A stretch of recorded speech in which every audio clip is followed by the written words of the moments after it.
पता है कि हरतालिका तीज क्यों करते हैं?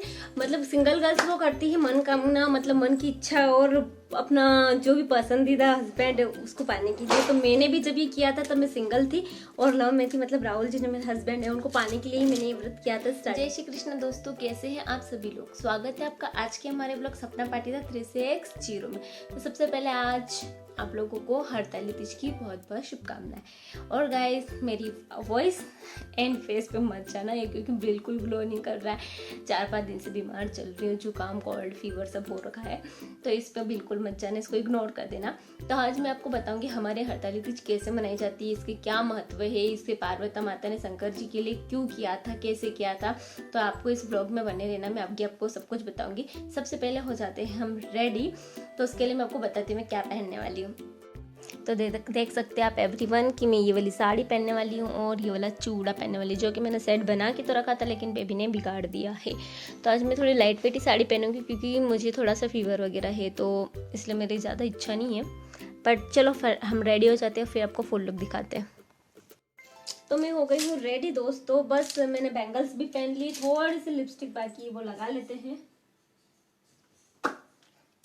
तो हो गए हम रेडी। तो दोस्तों पता है कि हरतालिका तीज क्यों करते हैं? मतलब सिंगल गर्ल्स वो करती है मनोकामना, मतलब मन की इच्छा और अपना जो भी पसंदीदा हस्बैंड है उसको पाने के लिए। तो मैंने भी जब ये किया था तब मैं सिंगल थी और लव में थी, मतलब राहुल जी जो मेरे हस्बैंड है उनको पाने के लिए ही मैंने ये व्रत किया था। स्टार्टिंग मेरी तभी हुई थी कि मतलब बहुत सारे हो रहे थे ना, कॉम्प्लिकेशंस आ रहे थे रिलेशन में, मतलब शादी नहीं हो रही थी। तो फिर किसी ने कहा था हरताली तीज व्रत करने से मन की इच्छा पूरी होती। तो सच में दोस्तों ये व्रत का रिजल्ट में आपके सामने है कि मेरी शादी मेरे मनपसंद दूल्हे से हुई है। और शादीशुदा मतलब सुहागन करती है कि अपनी इच्छा पूरी हो और अपने सुहाग की लंबी आयु के लिए।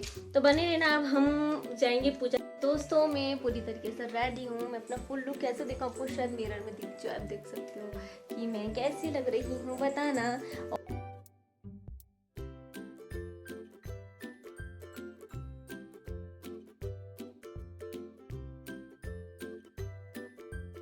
और बस पूजा के लिए हम जाने वाले हैं। एक मिनट में आपको अपनी मम्मी जी बताती हूँ।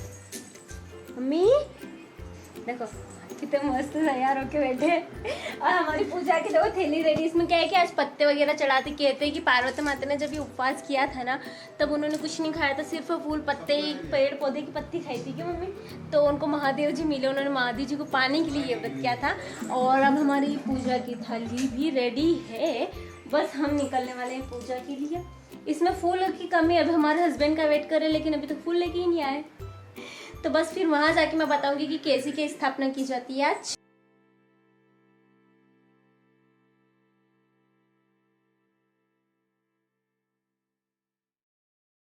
चले पूजा करने के लिए, मम्मी को देर से छोड़ेंगे।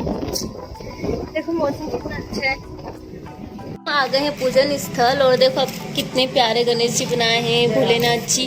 और ये क्रिएटिविटी कर रहा है मेरा भाई छोटू। दिखा दे अरे दिखा दे फेस। इसे बड़ी शर्म आ रही है, पर इसकी क्रिएटिविटी मैं आपको बाद में दिखाऊंगी जब पूरा हमारा जो ये है पिंड वगैरह सब बन जाएंगे। नंदी महाराज और पार्वती माता भी बनाना बाकी है। तो आप देख सकते हो कि मेरे भाई ने कितनी सुंदर बालू रेत की प्रतिमाएं बनाई है।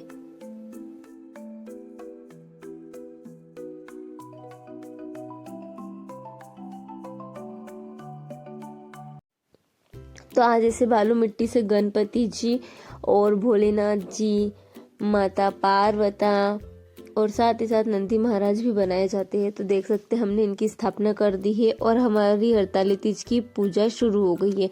जो आंटी जी पूजा कर रहे हैं इन्हीं के यहाँ स्थापना की जाती है। हम हर साल इन्हीं के यहाँ पूजा करने के लिए जाते हैं। तो हम लोगों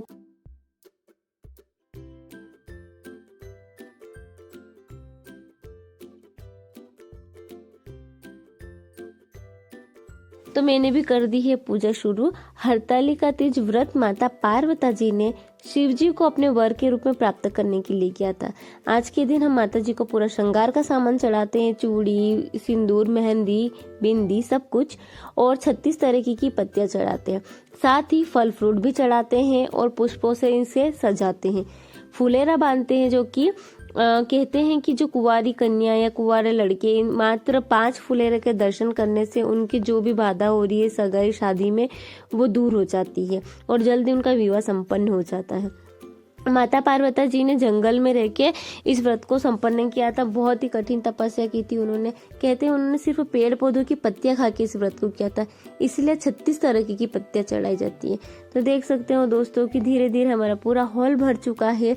एक के बाद एक सभी औरतें पूजन करने के लिए आ रही है। हम लोग पूजन करने के बाद संकल्प छोड़ते हैं और फिर हरतालिका तीज की कथा सुनते हैं, जिसमें कि बताया गया है कि माता पार्वती जी ने किस तरह इस व्रत को संपन्न किया था। और उसके बाद हम लोग कहते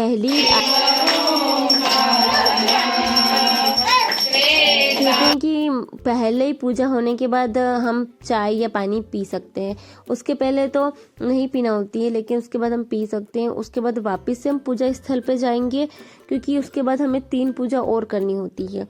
आज जगराता करते हैं, सोते नहीं है दोस्तों। बस इस तरह हम भजन करेंगे पूरी रात।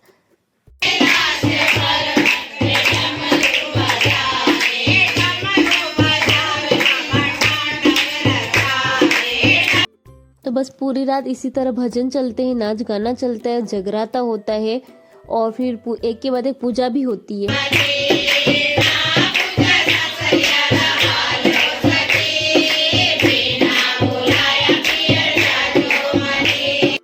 तो बस हमारी 4 पूजा हो चुकी है। अब हम सुबह की बज गई है 5 और हम आरती कर रहे हैं। उसके बाद जो हमने बालूरथ की प्रतिमाएं बनाई थी उसका विसर्जन करेंगे। जो भी हम कुएं है या तालाब या बावड़ी जहाँ हम लोग विसर्जन करते हैं, हम आसपास वहाँ विसर्जन करेंगे।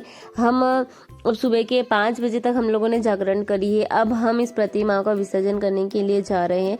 आप देखना दोस्तों कि बाहर थोड़ा अंधेरा भी हो रहा है, तो बस हम विसर्जन के लिए जा रहे हैं। थोड़ा अंधेरा भी हो रहा है, लेकिन जो कहते हैं दोस्तों कि इस व्रत को करने से मनवांछित इच्छा जरूर पूरी होती है। मेरी तो हुई है, आई होप आप लोगों की भी होगी।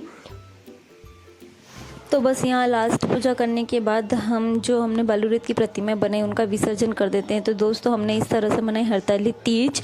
तो आप लोगों को कैसा लगा मेरे वीडियो, लाइक करना, शेयर करना, कमेंट करना और सब्सक्राइब ज़रूर करना मेरे दोस्तों। और मेरे नेक्स्ट ब्लॉग का इंतज़ार करना। Bye bye.